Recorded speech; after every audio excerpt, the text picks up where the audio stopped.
Bletchley Park, England, September 1939. The first light of dawn barely touches the wet grass outside the old Victorian mansion. Inside, the air is thick with cigarette smoke, whispers, and fear. Not from bombs, but from time. Because every second that passes, men are dying somewhere on the Atlantic. Ships are sinking. Europe is burning. And one quiet mathematician has been summoned to fight, not with bullets, but with logic. His name is Alan Turing. At 27, he stands awkwardly, suit too big, tie slightly crooked, avoiding eye contact, no rank, no uniform. Just a quiet mind the British government barely understands, but desperately needs. He isn't here for glory. He's here because the enemy has built a machine no one can break. Enigma, a code system so complex it produces 159 quintillion possible settings. Even if Britain tried every combination at 1 per second, the war would end long before the answer came. The Nazis believed Enigma was unbreakable. They trusted it with troop movement, submarine attacks, invasion plans. And as Hitler's U-boats cut supply lines and Allied convoys vanish beneath the waves, London faces its most silent enemy: uncertainty. That morning, MI6 doesn't welcome Turing like a saviour. He's introduced with doubt, suspicion, almost annoyance. Because Bletchley Park is filled not with soldiers, but with polite geniuses, chess masters, Oxford linguists, eccentric professors, all convinced they will be the one to solve Enigma. Turing listens quietly. He doesn't interrupt. He rarely speaks, except to correct mathematical errors in whispered fragments. But while others discuss decrypting messages by hand, Turing sees the truth immediately. Human minds can't beat Enigma. Machines must fight machines. It is a thought so radical, so strange, that even experts refuse to accept it. But Turing doesn't flinch. His brain is already running, building, designing. A device capable of testing thousands of combinations in minutes. A machine to defeat a machine. A machine the world hasn't seen before. Outside, war sirens echo from London. Newspapers scream panic. Britain faces collapse. Yet inside Bletchley, no one hears the planes or the bombs. Their battlefield is ink and wires, logic diagrams pinned to walls, pencils worn to stubs. Turing sits alone most nights, hands trembling, not from fear, but exhaustion. His tea goes cold beside stacks of equations. He works as if the fate of millions sits on his shoulders, because it does. He isn't chasing fame. He isn't seeking command. He is trying to stop the ocean from becoming a graveyard. Weeks pass. Bodies return home in silence. Hitler tightens his fist around Europe. And deep in the mansion, a prototype machine begins to take shape, loud, mechanical, alive like something born of desperation and genius combined. Turing calls it the bomb, a web of rotating drums, relays, wires and clicks, each movement cutting through the Nazi code like a blade. But invention alone is not victory. Churchill's government doubts him. Officials mock the cost, the noise, the idea itself. Some even demand the project shut down. Call it fantasy. Turing doesn't argue. He builds. He stops sleeping. He stops engaging with colleagues. He lives in the machine, breathes in its rhythm, hears signals where others hear chaos. When engineers tell him something is impossible, he simply repeats, quietly, "We must try." Then, one cold morning, the machine halts. A pattern blinks through. Letters align. A message appears, not random, not impossible, readable. The German Navy. U-boat instructions, Atlantic attack pattern. A chill runs through the decoding room. Someone gasps, someone cries. Turing stands still, staring at the paper, expression unreadable, as if even victory must be calculated. But history shifts in that instant. Supply ships change course, convoys live. Thousands of sailors breathe another day. An empire regains hope, yet no one claps, no speeches, no medals. Only a quiet realization. A man with no weapon just saved more people than an entire army division. But the war has only begun. Enigma changes settings every midnight. Every day is a race against death. If they fall behind even once, Britain drowns. So Turing works again, builds faster, rewrites strategy, pushes his team, pushes his machines, pushes his mind. As months pass, soldiers never learn his name. Commanders never see his face. But submarine captains panic. German admirals demand answers. Hitler rages. Because somewhere in England, a ghost is strangling his war machine, one intercepted message at a time. And in the shadows of Bletchley Park, Alan Turing quietly performs the most powerful act a human can in war. He saves lives without taking any. Tonight, he sits alone again, exhausted but focused. A small gas lamp flickers above stacks of new enemy ciphers. Outside, rain taps the window. Britain sleeps, unaware that victory now whispers inside a room that smells of oil wires and worn paper. Before leaving, he pauses, staring at the machine he built, not proud, but determined, because he knows something others don't yet see. This war will not be won by strength, but by intelligence, and tomorrow, the clock resets. Midnight will come again. Enigma will spin again. Men will fight again. And Alan Turing will return to save them. One line of logic at a time. Question: if the fate of millions depended on a single secret, would you carry that burden in silence? Bletchley Park, winter 1941, 3:12 a.m. Frost grips the windows, breath turns to mist, and inside Hut 8 the ticking of the bomb echoes like a heartbeat fighting against time. Outside, the world sleeps under blackout curtains. Inside, Britain fights a silent war. Ships sink, convoys disappear, families receive telegrams that shatter their world. And in this quiet room, a man with red eyes and ink-stained fingers continues his battle against the impossible. Alan Turing works without rest. Days fade into nights. Tea grows cold, pencils shorten. Exhaustion is a companion. Failure, a death sentence. The Germans have changed their Enigma settings again. If they don't crack the code today, another convoy will vanish into the Atlantic, swallowed by torpedoes and darkness. The weight isn't numbers, it's lives. Sailors who trust a codebreaker they will never meet. Turing's machine stops. A cipher appears. Naval traffic. U-boat coordinates. A convoy heading straight into a trap. He can save them right now.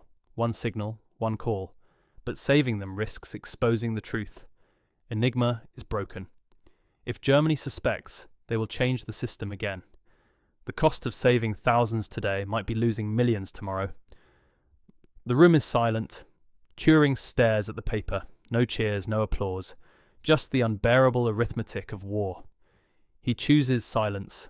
The convoy sails blind into the night. Steel splits, men drown, and history never knows why. Turing folds the paper, swallows grief, and turns the bomb back on. The machine ticks again. The war continues. And somewhere in the dark Atlantic, the ocean hides a secret sacrifice. Bletchley Park becomes a prison of brilliance. Posters outside say, "Loose lips sink ships." Inside, silence is law. Workers can't tell parents, partners, friends. Turing visits home, smiles politely, lies gently. His family sees a quiet office worker. They don't see the war behind his eyes. Loneliness creeps in, colder than the winter around him. He trusts logic more than people, machines more than emotion. Not because he's cold, but because only circuits understand the weight he carries, yet progress accelerates. Turing pushes his team, builds faster bombs, creates new methods, and plants the seed of something the world doesn't know yet: computing. Colossus rises, cables like veins, circuits like neurons. The first breath of the digital age is happening in secret, in silence, in exhaustion. By spring 1942, the Atlantic shifts. More ships survive. Commanders credit strategy. Newspapers praise courage. No one mentions the man breaking codes at 3 a.m. And Turing doesn't ask for recognition. He asks for results. Victory to him is not applause, but fewer names on death telegrams. One dawn, he walks outside, coat tight, eyes hollow, seeing beauty only briefly before turning back toward Hut 8. The world will never see these moments.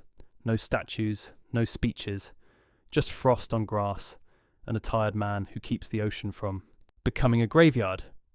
Because the greatest war he fights is not against Germany, but against time, secrecy, and the loneliness of knowing the truth.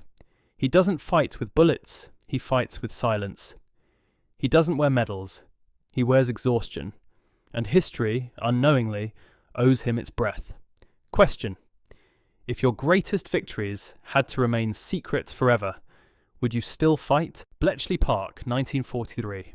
Rain against windows, engines rumbling in distant skies, the war reaching its darkest peak. Europe is burning, the Atlantic still claiming ships, and every intercepted German transmission is a countdown. Inside Hut 8, Alan Turing leans over a new set of blueprints. Not for the bomb this time, but for something even more radical. Something no one else fully understands yet. A machine that does not just break codes, but thinks in logic, memory, sequence. A machine that can learn patterns faster than any human mind. The first spark of what the world will one day call a computer. The walls shake from bomb tests in nearby fields, but Turing barely notices. His hair is unkempt, his glasses smudged, his expression a mix of fatigue and fierce clarity. He has pushed beyond code breaking because Enigma has evolved. The Germans now use faster systems, more operators, layered cipher discipline. Traditional cryptology bends under the weight. Human brains alone are too slow. The war has outgrown paper and pencils. Turing knows the truth before anyone else dares speak it. The future battlefield belongs to machines. Machines that solve. Machines that predict. Machines that outpace enemy minds before bullets ever fire. And so he designs Colossus, circuits, relays, rotating drums, electrical logic. Not magic, not luck. Mathematics shaped into steel and wire. Yet, even at Bletchley, many resist him. Unnecessary. Too experimental. Too expensive. The military prefers what it knows. Uniforms, rifles, officers shouting orders. Not a quiet man scribbling equations in a cold hut at dawn. But war does not listen to tradition. U-boats still hunt like wolves. Germany still hides intentions behind shifting ciphers. And every soldier on every front depends on unseen information flowing through this hidden estate in Buckinghamshire. So Turing pushes, argues, isolates, returns to his desk, and works until exhaustion blurs the world. He is not trying to be right, he is trying to save time, because time is the only weapon he has. And slowly, reluctantly, the government listens. Engineers arrive, tools arrive. Colossus begins to assemble, humming like a mechanical heartbeat. When it powers on, the room fills with heat and the sound of clicking relays firing faster than human thought. Turing watches quietly. No celebration, just focus. Because for him, this is not invention, it is survival. With Colossus operational, encrypted German messages fall faster. Troop movements, U-boat patrols, air raid plans, secret reports. Information that once arrived too late now emerges in time to act. Convoys reroute safely, tanks move before ambush, bombers strike where defence is weakest. On the battlefield, soldiers believe their commanders have become strategic geniuses. They never know that genius hums in a locked room, wearing a wrinkled shirt and thinking in algorithms. But Bletchley Park remains invisible. No one inside. Receives glory. They cannot speak. They cannot break secrecy. Those who cry do so quietly. Those who fail sit alone in darkness, haunted not by punishment, but by the thought of lives they could not save that day. Turing carries those ghosts with calm determination. His face rarely changes. His voice stays soft. But inside he burns, not for recognition, not for reward, but for one thing only, ending the war. Sometimes he walks outside alone at night, listening to wind move through trees, while distant anti-aircraft guns fire toward German bombers crossing the channel. He hates war, yet he stands at its centre. He hates destruction, yet he builds the weapon that will win without killing. Machines in trenches, machines in ships, machines in skies, and now machines in thought. A new era born not in peace but in necessity. By late 1944, Allied ships cross oceans with confidence. D-Day plans pass through Colossus. Hitler never sees it coming. The tide rolls back across Europe, cities liberated, prisoners freed. The war bends toward breaking. And while soldiers embrace victory in blood and fire, Turing watches silently from Hut 8, pale under lamplight, hands slightly shaking. His war is quieter, but no less brutal. His battlefield is logic, not land. But victory tastes the same, not sweet, but heavy. He knows what others do not yet realize. The world has changed forever. Intelligence has surpassed force. Information has become a weapon sharper than steel. Machines will shape the next century. Not because generals desired it, but because a lonely mathematician refused to accept human limits in a war against time. Yet, when officers walk the halls, they pass him without salute. When politicians visit, they barely look toward the huts where history is being rewritten. When the war ends, parades roar, flags rise, medals shine, and Alan Turing remains a ghost, a name not spoken, a role not known, a saviour no one recognizes, because secrecy is the price of intelligence, and he pays it without complaint. Night falls again over Bletchley. The war is nearly won, but Turing does not rest. He stares at Colossus, wires glowing, relays ticking softly. The machine stands like a new life form, waiting for a world not yet ready to meet it. A machine built to save nations. A machine that whispers the future. A machine many will fear, many will misunderstand, but none will ever stop. Turing exhales, exhausted. He has done the impossible and must now pretend he didn't. Tomorrow soldiers will march, leaders will speak, the public will celebrate, and he will walk home alone, carrying the knowledge that victory came not only from courage but from code, from relentless thought and unseen sacrifice. History will call others heroes, statues will rise for generals. But one day, long after war stories fade, the world will realize something simple. Alan Turing didn't just help end the war. He started the future. Question: if you built something powerful enough to save the world, would you trust humanity to understand it? Germany is collapsing. Spring 1945. In London, crowds gather around crackling radios, sensing the end. In Normandy, Allied tanks roll through villages once smothered by fear. Berlin trembles. Hitler hides in his bunker, preparing for a world he can no longer control. But inside Bletchley Park, there are no cheers, no champagne, no celebration. Only quiet. Only machines slowing, papers being burned, metal cabinets locked for the final time. Alan Turing sits at his desk, pale from years without sunlight, fingers trembling slightly from exhaustion, but his face unreadable. He has helped break the most sophisticated encryption system in human history. His machines have shortened the war by years, saved millions of lives, changed the fate of nations. Yet he receives no medal, no speech, no handshake, not even a thank you. The official order is simple: say nothing, tell no one, walk away. He signs secrecy papers. His work becomes classified for decades. History books will credit generals, not mathematicians. Parades march in cities across the world. Turing walks home quietly through fog, wearing an ordinary coat, carrying a secret heavier than victory. No one knows the weight of silence like those who saved the world in shadows. The war ends for soldiers when the guns go quiet. For Alan Turing, it ends in whispers, inside an empty room filled with machines now forbidden to exist. Colossus, the first computer, is dismantled piece by piece, wires cut, memory units smashed, history erased before it can begin. The world has been saved by technology it is not yet allowed to understand. Humanity is not ready. Governments fear power they cannot explain, and the credit for revolution vanishes into locked vaults. Turing tries to return to normal life, but normality has no space for someone who has lived inside a war of logic. Universities treat him politely but never fully grasp his genius. His colleagues respect him in silence. The public sees a shy mathematician, not a man who altered the trajectory of civilization.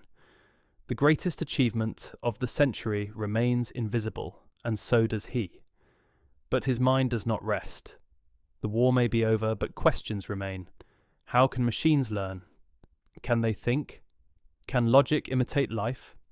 He writes, researches, dreams in equations. He lays the foundation for artificial intelligence while the world rebuilds itself with rubble and hope. He is already living years ahead, but surrounded by people who still measure progress in steel and gunpowder. In the evenings he walks alone. No uniform, no recognition. London glows with lights again. People laugh in pubs again. Mothers pray in churches again. Dreams return. Yet Alan sits quietly, hands folded, watching the world move forward without knowing who cleared the path. And sometimes, in rare moments of stillness, he allows himself to imagine a future where machines speak, learn, and understand, where thinking is no longer exclusive to the human mind, but that world is distant. For now, he is a hero in silence, living inside a secret that made him powerful and isolated at once. And just as the war begins to fade from memory, a new enemy rises, not across borders, but inside his own country. Because while he saved a nation, that same nation is about to turn against him, not for what he did, but for who he is. The world he helped protect is not ready for minds like his, nor for truths beyond its comfort.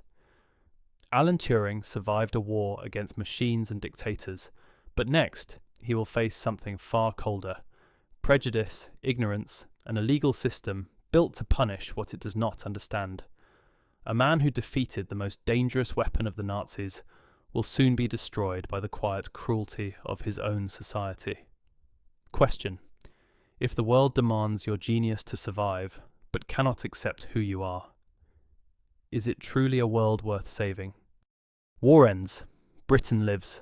Silence returns. But for Alan Turing, peace is only camouflage, a fragile surface hiding the sharp edges of a society still chained to old fears. He saved a nation in secret, yet walks its streets like a stranger. No medals, no honours, only quiet routines and unanswered thoughts. He begins a new life in Manchester, building the impossible again. Machines that can think, learn, and evolve. Artificial intelligence, logic born from war, now turned toward creation. His dream, a future where minds, whether silicon or flesh, are limited only by imagination. But genius has never shielded anyone from prejudice. In 1952, a simple truth becomes a death sentence. Alan Turing is gay. In the Britain he helped save, his identity is a crime. Not treason, not betrayal, merely existence. Police knock on his door not to honour him, but to investigate him. Instead of parades, he receives a courtroom. Instead of applause, accusation. He confesses, not because he is guilty, but because truth has always been the only language he speaks. The punishment is not prison, but something colder. Chemical treatment, forced hormonal procedures, a slow dismantling of mind and body disguised as medicine. The same government he protected now degrades him cell by cell, memory by memory. His hands shake not from calculations but from pain. The man who built intelligence machines now watches his own brilliance become blurry, heavy, fading. His machines still whir in his mind, logic gates, turning wheels, possibilities. Yet the world sees only an outsider, a risk, a problem to correct. Newspapers ignore him, neighbours whisper. Society turns away from the greatest mind of its age because it fears what it refuses to understand, both in machines and in people. June 7th, 1954. Turing's house in Wilmslow is quiet. A half-eaten apple sits beside his bed.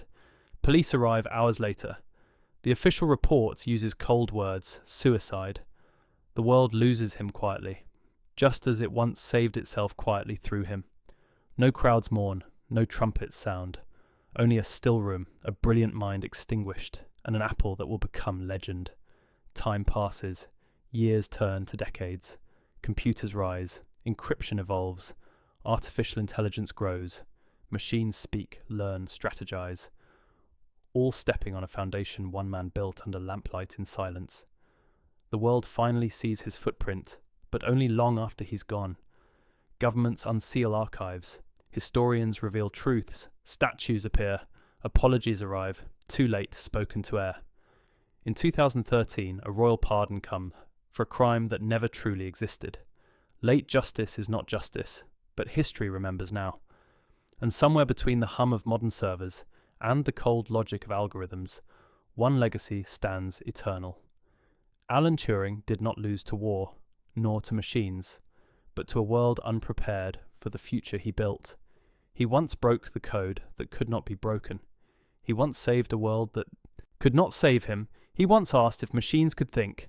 The real question was whether humanity could. Every smartphone, every algorithm, every encrypted transaction, every AI thinking in circuits and neural layers, all whisper his name, even if most people never hear it. Alan Turing did not die forgotten. He lives in every machine that thinks, every code that breaks, every question that challenges limits instead of accepting them. Because genius can be buried, but not erased. And sometimes saving the world means stepping into darkness so others can walk in light. Final question. If genius looks like madness, if truth looks like rebellion, if love looks like danger, will humanity choose fear again, or finally learn to think like Turing?